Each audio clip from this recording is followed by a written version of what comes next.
So why does it happen?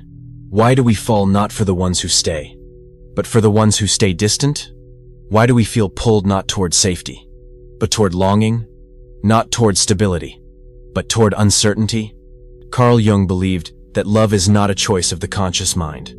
It's a mirror reflecting back what still lives, unseen, in the unconscious.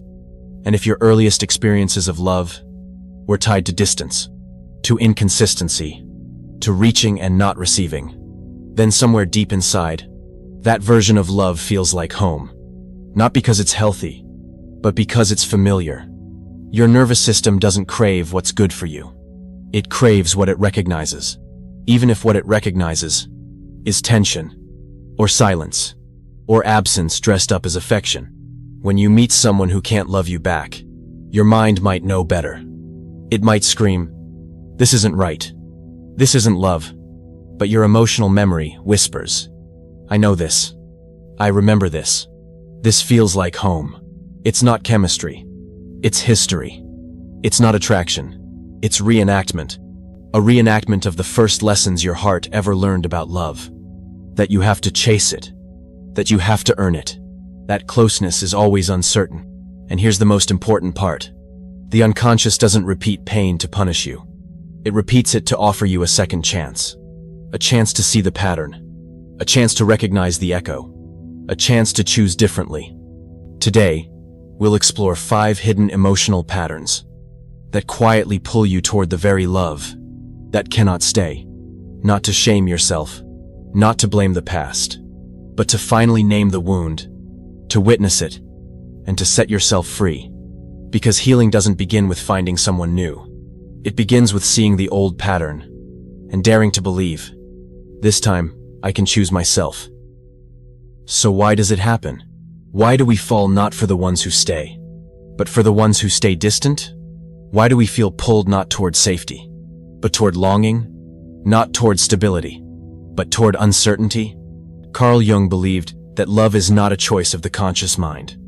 It's a mirror reflecting back what still lives, unseen, in the unconscious. And if your earliest experiences of love were tied to distance, to inconsistency, to reaching and not receiving, then somewhere deep inside, that version of love feels like home. Not because it's healthy, but because it's familiar. Your nervous system doesn't crave what's good for you. It craves what it recognizes, even if what it recognizes is tension, or silence, or absence dressed up as affection. When you meet someone who can't love you back, your mind might know better. It might scream, "This isn't right. This isn't love." But your emotional memory whispers, "I know this. I remember this. This feels like home." It's not chemistry. It's history. It's not attraction. It's reenactment. A reenactment of the first lessons your heart ever learned about love. That you have to chase it. That you have to earn it. That closeness is always uncertain. And here's the most important part. The unconscious doesn't repeat pain to punish you. It repeats it to offer you a second chance. A chance to see the pattern. A chance to recognize the echo. A chance to choose differently. Today, we'll explore 5 hidden emotional patterns that quietly pull you toward the very love that cannot stay. Not to shame yourself, not to blame the past, but to finally name the wound, to witness it, and to set yourself free.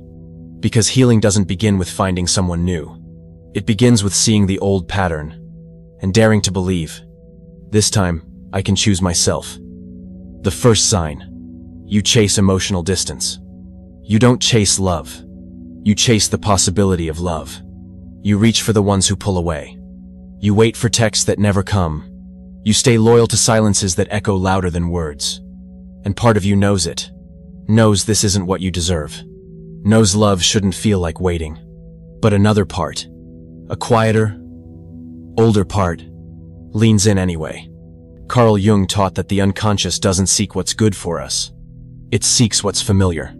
And if your first experiences of love felt distant, conditional, out of reach, then distance feels like home.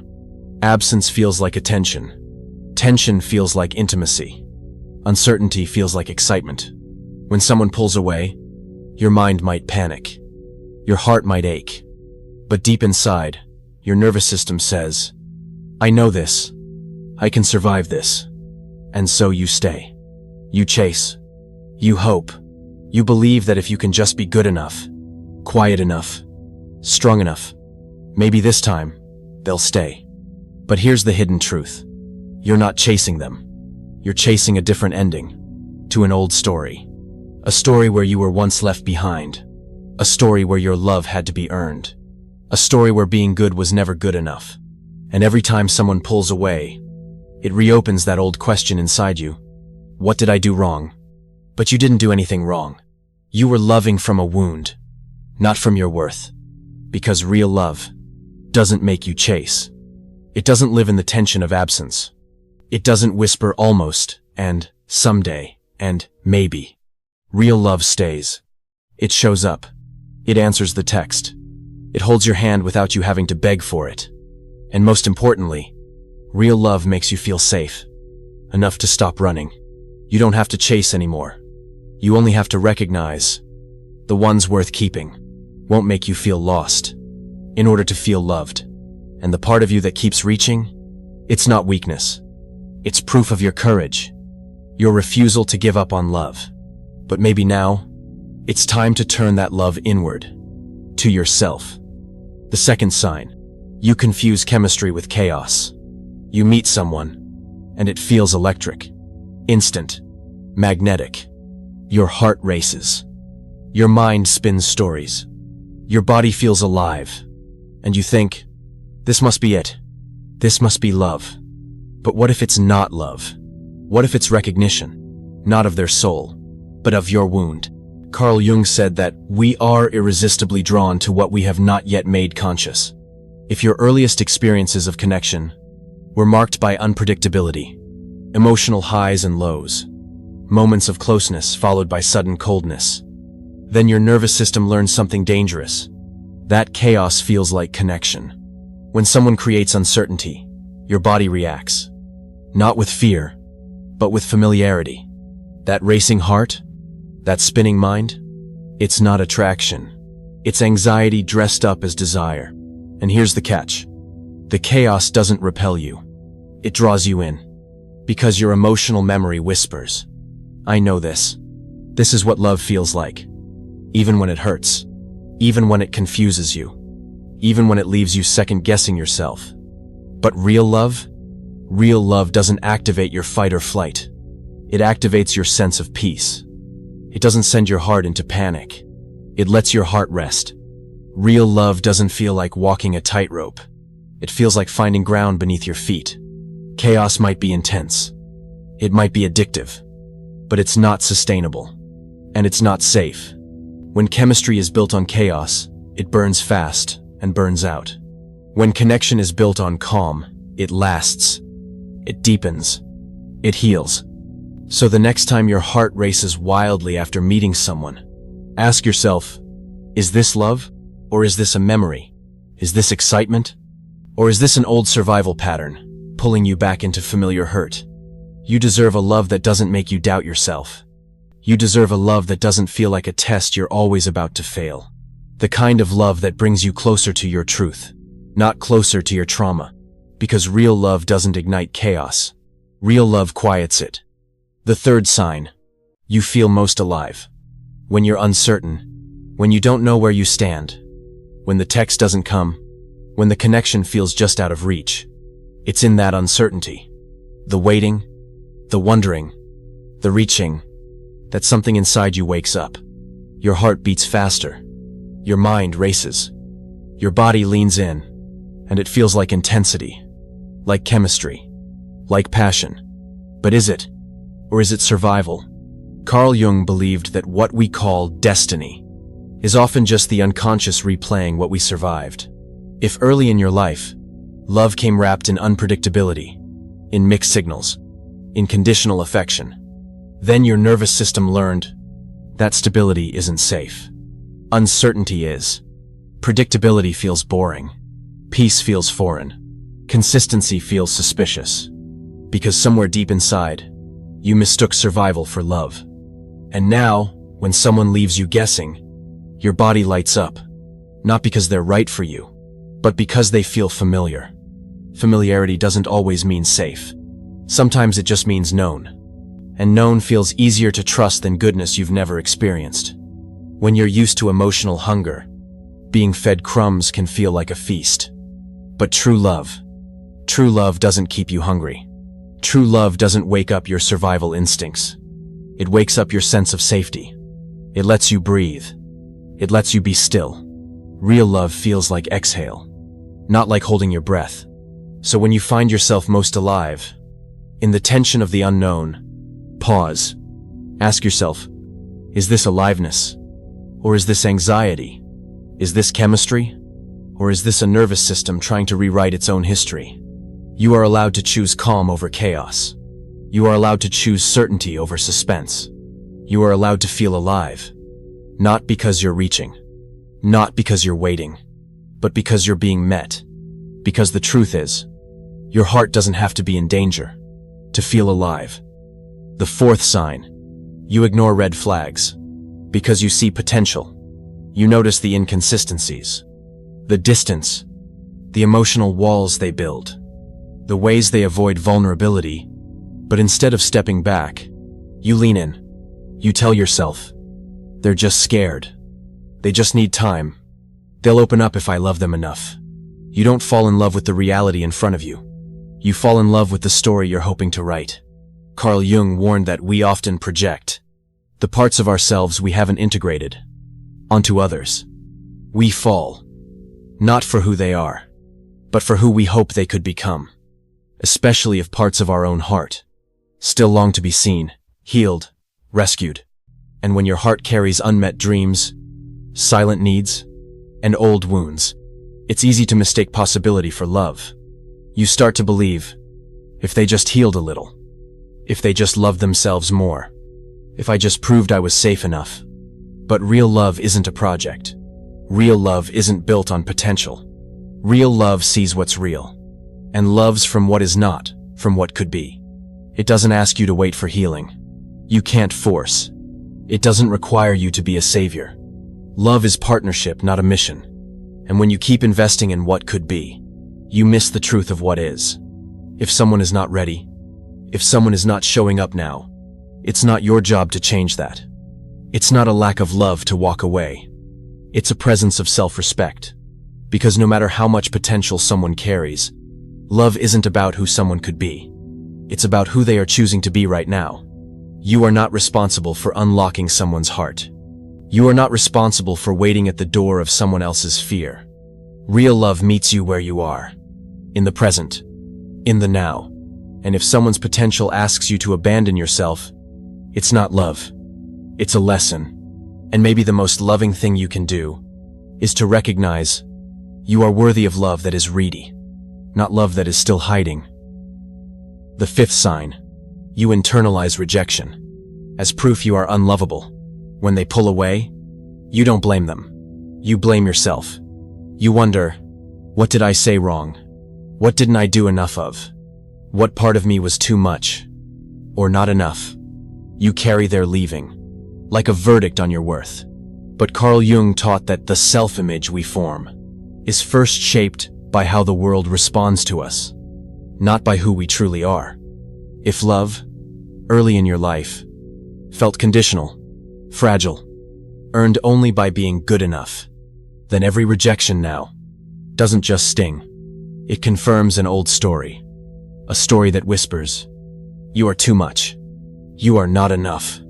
You are unworthy. But here's what your wounds never told you. Rejection is not a mirror of your value. It's a mirror of someone else's capacity, their inability to stay. It doesn't reflect your brokenness. It reflects their limits. Their leaving doesn't mean you were unlovable. It means they weren't able to meet the depth you carry. And maybe it was never about you failing. Maybe it was about you loving where love couldn't land. You are not unworthy because someone couldn't hold you. You are proof that love still exists, in a world that often forgets how to receive it. You don't have to earn love by shrinking yourself. You don't have to fix yourself to deserve connection. Real love sees you, holds you, stays with you. It doesn't leave you guessing. It doesn't leave you doubting. It doesn't leave you blaming yourself. Because real love recognizes you were already enough before anyone decided otherwise. So the next time rejection knocks, remember, it's not a statement about your worth. It's not confirmation of your deepest fears. It's just redirection. Away from what couldn't hold you, toward what finally can. You are lovable now. You were lovable then. You will always be lovable. And nothing, not their leaving, not their silence, not their inability to stay, can take that truth away from you. So why do these patterns repeat? Why do we keep chasing distance, mistaking chaos for love, and confusing rejection with worth? Carl Jung believed that the unconscious is not passive. It doesn't sit quietly in the background. It acts. It seeks. It recreates. The unconscious isn't trying to destroy us. It's trying to bring us home, but not through comfort, through awareness. It pulls us toward familiar pain, not to hurt us, but to heal us, if we're willing to witness what's happening. Every heartbreak you endured, every disappointment you faced, was not just bad luck. It was a signal, a revelation. When you first experienced love that was inconsistent, distant, or conditional, your nervous system encoded it as normal. Love became a game of survival, not a sanctuary. You learned to chase, to please, to perform. And from that moment, a pattern began to form. A pattern not because you were broken, but because you adapted to pain that never should have been normal. Jung said, until you make the unconscious conscious, it will direct your life, and you will call it fate. That's why the same emotional stories show up again and again. Because the unconscious is loyal, not to your happiness, but to your healing. It brings you back, to the wound that still hurts, in the hope you'll choose differently this time. It's not a curse. It's not punishment. It's a call to wake up. And the core of this unconscious loyalty is the shadow, the parts of you you were forced to reject, the needs you were told were too much, the dreams you buried because they felt dangerous. Your shadow carries all the truths you couldn't express. And until you turn toward it, you'll keep looking for it outside yourself. You'll chase unavailable love, because it mirrors the abandonment still living inside you. You'll mistake chaos for passion, because it echoes the instability you were taught to survive. You'll internalize rejection, because somewhere deep down, a part of you still believes you caused it. But here's the truth. Your worth was never dependent on how others failed to love you. You didn't create their distance. You didn't cause their leaving. You didn't deserve their silence. The patterns you keep repeating? They aren't proof you are broken. They are proof you are still searching for closure in the wrong places. Healing begins when you realize you don't need to win love from people who withhold it. You need to offer that love to the part of yourself still waiting for it. It's not about surviving the old story better. It's about leaving the story entirely, stepping out of the reenactments, stepping out of the self-blame, stepping into a life where love feels like peace, not like a test, because the unconscious doesn't want you stuck in endless repetition. It wants you to return to yourself, to choose yourself. And every pattern, every heartbreak, every almost love that left you aching was never a sign you were unlovable. It was a sign that your heart was still brave enough to hope. Now imagine what could happen if you gave that same hope to yourself. Imagine a life where you didn't have to chase love, where you could rest in it. Imagine becoming the person who no longer needs the old story to feel alive.